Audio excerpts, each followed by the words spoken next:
We continue our series on home education approaches, and our topic is unit studies. I've invited Shriley Erwee to the Homeschool Lounge.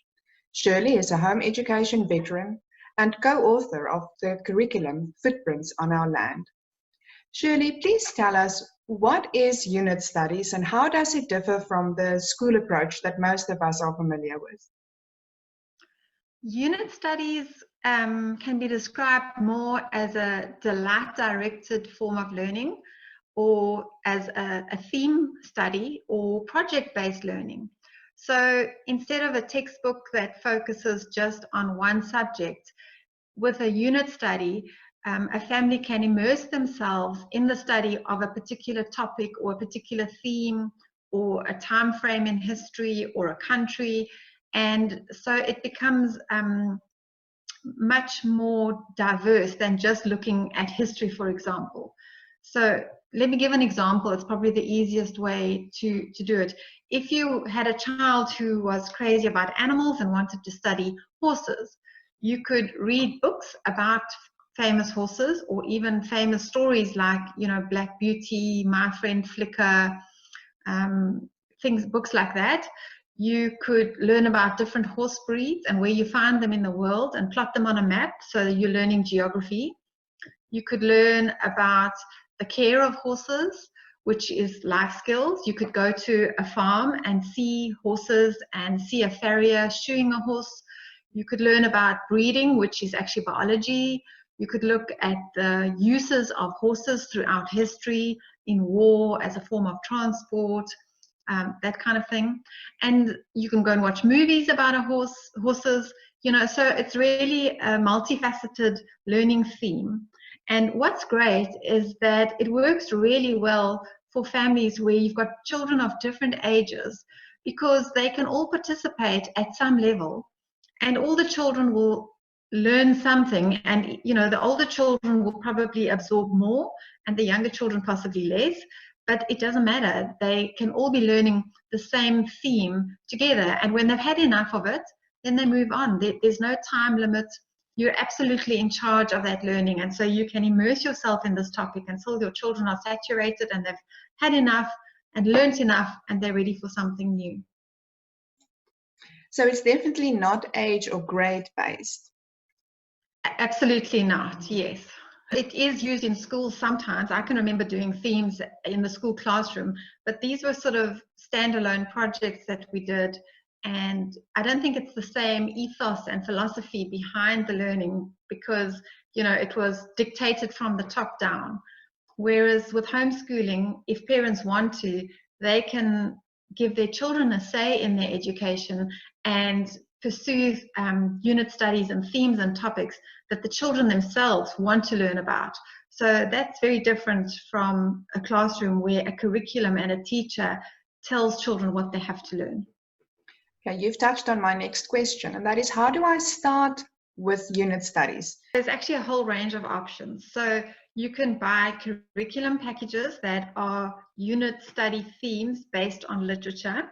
And when a parent does that, you get a lot of good ideas in the parent guide or manual, and you just have to, choose which ones you want to do with your children. So that makes it quite easy for parents who don't feel like doing a lot of preparation and running around and planning.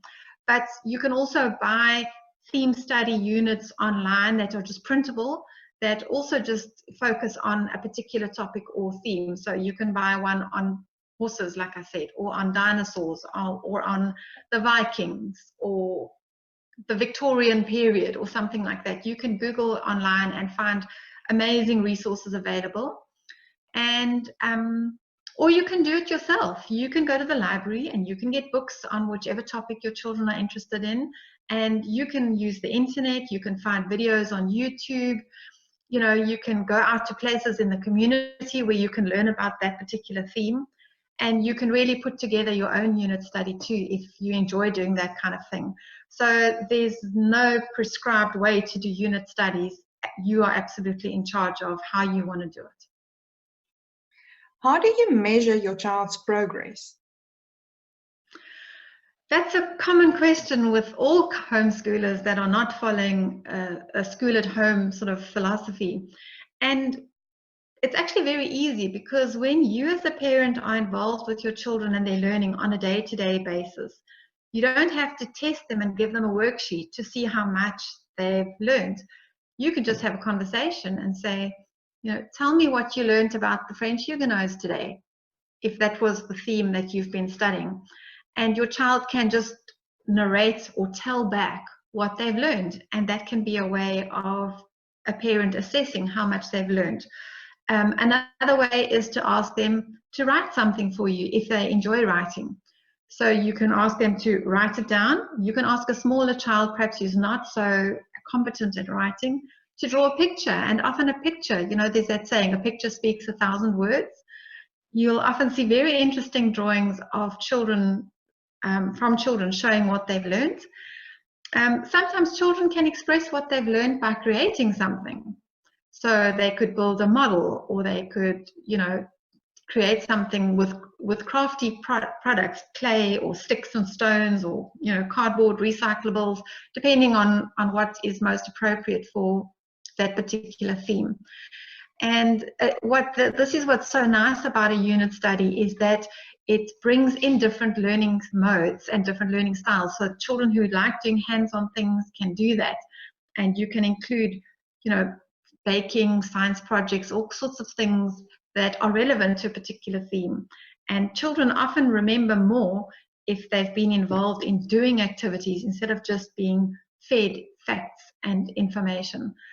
So yeah, a person has to sort of make that mind shift and realize we're not doing school at home, and that there are all sorts of other ways to assess how your child is learning. Can you continue with unit studies in the high school years? And then how do you prepare for a school leaving certificate?